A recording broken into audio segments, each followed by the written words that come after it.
This is a tensile test. In about 3 seconds, this plastic part that I printed myself is going to be pulled apart.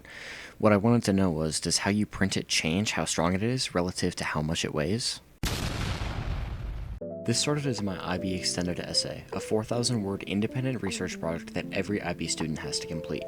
The brief is open-ended. Pick a question, investigate it rigorously, write it up. Most people choose something they can do from a desk.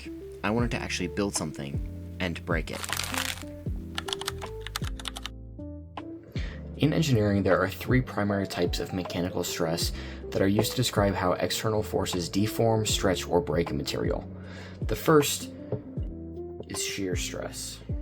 Instead of pulling or squeezing an object, we're applying a force parallel to its surface. Take a cube, for example.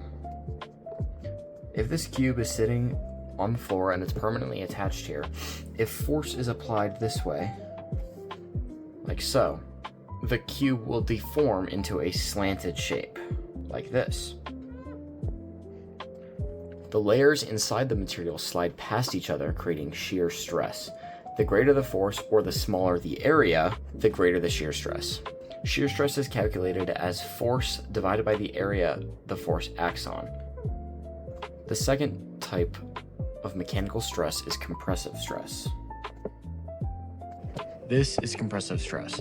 Instead of pulling or sliding the material, we're pushing inward from opposite sides. Another way to think about this is using a hydraulic press.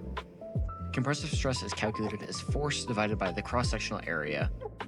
The third type of mechanical stress is tensile stress. Tensile stress pulls a material apart, causing it to elongate. As the forces increase, the material stretches because the atoms inside are being pulled further apart. Every cross-section of the material has to resist this pulling force, creating an internal force that keeps the object together. That internal resistance, spread over the material's cross-sectional area, is called tensile stress. If the tensile stress becomes greater than the material can withstand, it will begin to deform permanently and will eventually fracture or break. To understand tensile stress, it's also important to understand the difference between elastic and plastic deformation. Think of elastic deformation as a rubber band. It stretches and returns back to its original shape. When something is stretched too far, it deforms plastically, meaning it can no longer return to its original shape. Take this piece of PLA that I'm bending here. You can see it turns white and ribbed, meaning that it will no longer spring back to its original shape. If you're watching a video like this, I'm assuming you know quite a bit about 3D printing. If you don't know, here's a basic explanation. 3D printing isn't just one thing. Invented in 1988, FFF, or fused filament fabrication, melts a plastic filament and lays it down on a bed layer by layer.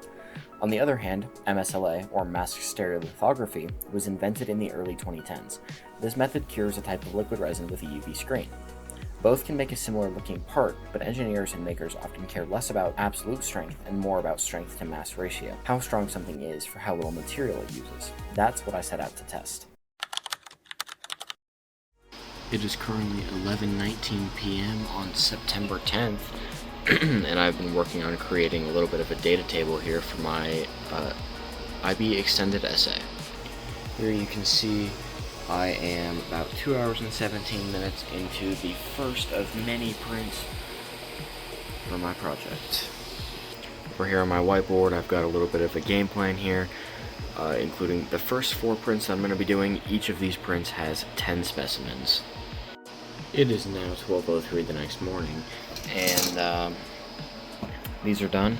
Unfortunately, I realized I was doing some math as this was wrapping up that if I print 10 of these for every single variable that I'm changing, that's going to be 240 specimens, which is going to be way too many.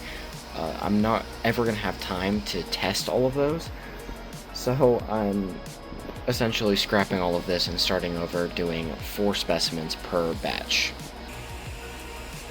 I got a package in the mail today. The Anycubic Photon Mono M7 and the Wash and Cure 3 Plus. So come with me while I unbox and set these up and hopefully get a print going. Quick pause, this video is not sponsored. Anything I say is my opinion. Okay, back to the video. Alright, I'm gonna go ahead and try to get this printing. So I've got some of this gray ABS-like resin Pro 2 from Anycubic, so we're gonna go ahead and put it in the machine and see how it goes. Probably called that about good. Okay, put the cover back on. I'm gonna go ahead and zero it down.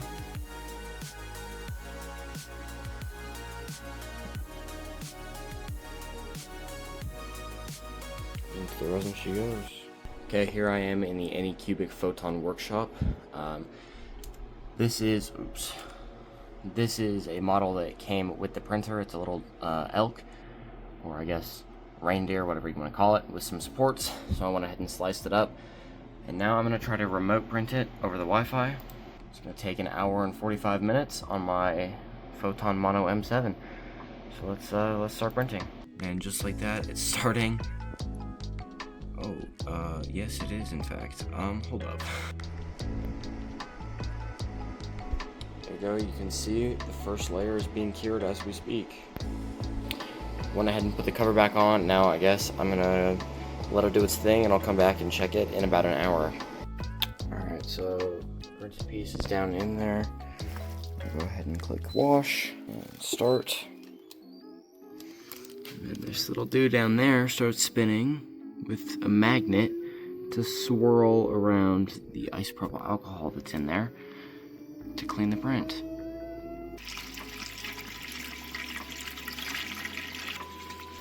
Alright, now I've set it up to do some curing.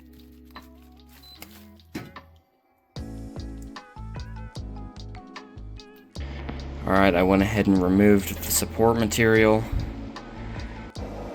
Here's the first of my 345-degree angle MSLA prints. About 17 minutes left. It's looking pretty good.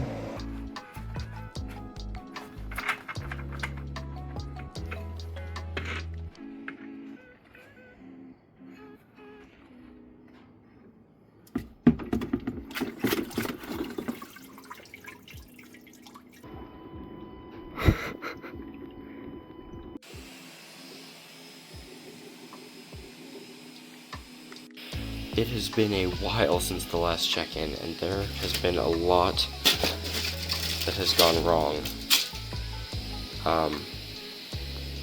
This is the last thing though, so we're getting close. Okay, now that everything is done printing, let me explain a little bit about my methodology. In order to properly compare two vastly different forms of 3D printing, I had to collect a lot of data. For each type of printer, I tested 3 different print orientations: flat, vertical, and 45 degrees. Within each orientation, I tested multiple parameters, such as infill density and perimeter count. I also recorded how long each print actually took compared to the estimated time from the slicer. Each specimen, all 84 of them, were masked using a scientific balance. Each specimen was meticulously measured, 3 thicknesses and 3 widths for each piece, which allowed me to adjust for print deformities. 4 years ago, Stefan from CNC Kitchen uploaded a video in which he tested wood and printed pieces for strength. His testing apparatus inspired me. I wanted to make a DIY solution that could test my specimens. I thought I might be able to create something like this, but after researching, I realized this would test the wrong thing.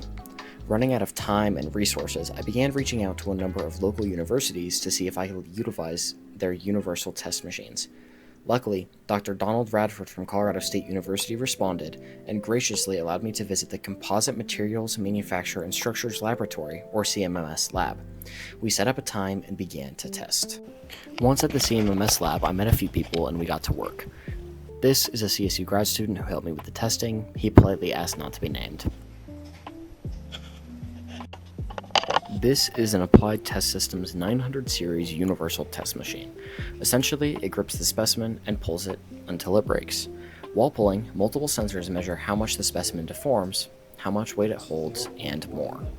Alright.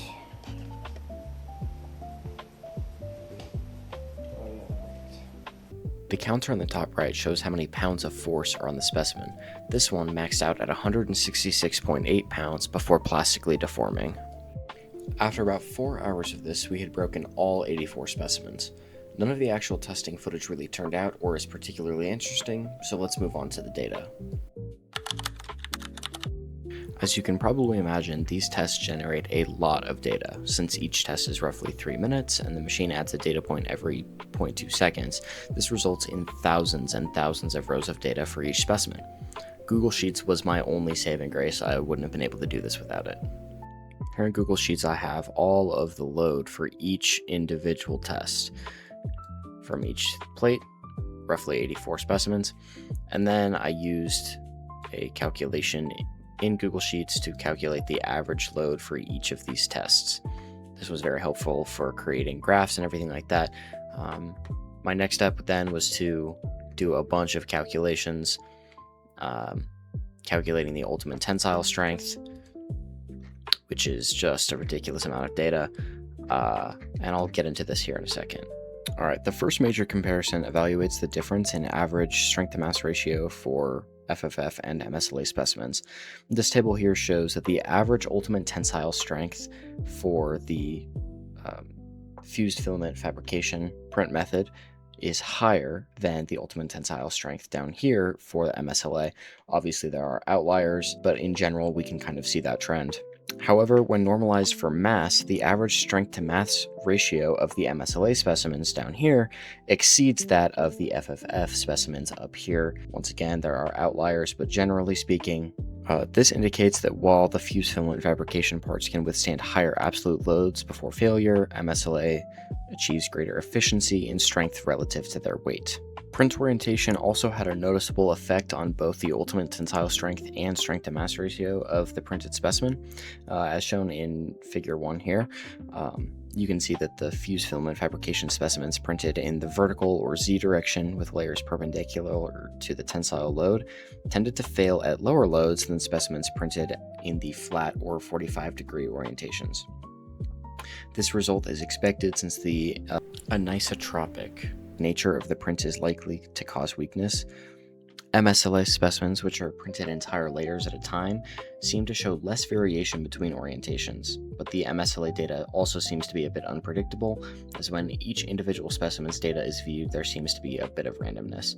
These random values may be attributed to the more isotropic nature of MSLA. When the average values are compared, MSLA seems more consistent across orientations. After testing 84 specimens, the data shows that FFF prints generally had higher ultimate tensile strength, while MSLA parts achieved higher strength to mass ratios, which indicates better efficiency. Print orientation, infill density, and perimeter count influenced the performance of FFF, with vertical prints and lower infill reducing strength, whereas MSLA prints benefited from being more solid, which makes sense, either fully solid or thicker shells. Mass measurements were highly consistent, and the ultimate tensile strength data was generally reliable, with only a few groups showing moderate variability. Overall, these findings demonstrate that both printing method and specific print parameters significantly impact tensile performance and mechanical efficiency. This image shows average trends between ultimate tensile strength and strength to mass ratio across all print groups. The graph shows that the average UTS and SMR values of MSLA prints are generally higher than those of fused filament fabrication, excluding the FFF groups printed in the flat orientation. So, did the printing method actually matter? In my experiment, statistically no, thanks to my small sample sizes. The difference in strength to mass ratio between FFF and MSLA wasn't significant enough to declare a clear winner. However, this result is actually a little bit more interesting than something clear-cut and exact. What the data did show, clearly, is that the parameters within each print method actually matter enormously. For FFF, orientation is the biggest lever. Vertical prints fail earlier almost regardless of everything else, because of the anastrophic nature of layer deposition. Infill density helps, but with some serious diminishing returns past a certain point. For example, printing at 100% infill doesn't give you 100% more strength. It just gives you a heavier, denser part. MSLA, on the other hand, behaves differently. Because resin printers cure each layer chemically, the layers bond together in a way that makes the part more isotropic, orientation mattering less. What does matter is whether the part is solid or hollow, and if it is hollow, how thick the shell is. For example, a 1mm shell can actually, in some scenarios, get you close to the strength of a solid part at a fraction of the mass. The practical takeaway? If you're designing a load-bearing part and you're choosing between these two methods, don't just pick one and max out the settings. A 20% infill with 4 perimeters can actually outperform 50% infill with 2 perimeters on an FFF part and use less material while doing it. That has real implications for cost, print time and sustainability. There's also a safety note to be had. Both methods produced the occasional outlier, parts that underperformed compared to the average of their group. If you're printing something structural, slight over-engineering is almost always worth it. The average will probably be fine, but the outlier is the one that fails. The bigger picture, the future of additive manufacturing optimization isn't about picking the right printer necessarily. It's about understanding your parameters deeply enough to make every gram of material work as hard as physically possible. If you made it this far in the video, thank you so much for watching. This has definitely been my longest, most difficult, and demanding project yet. Huge thank you to my mother, who helped me record all of the measurements that you saw in the time-lapse earlier.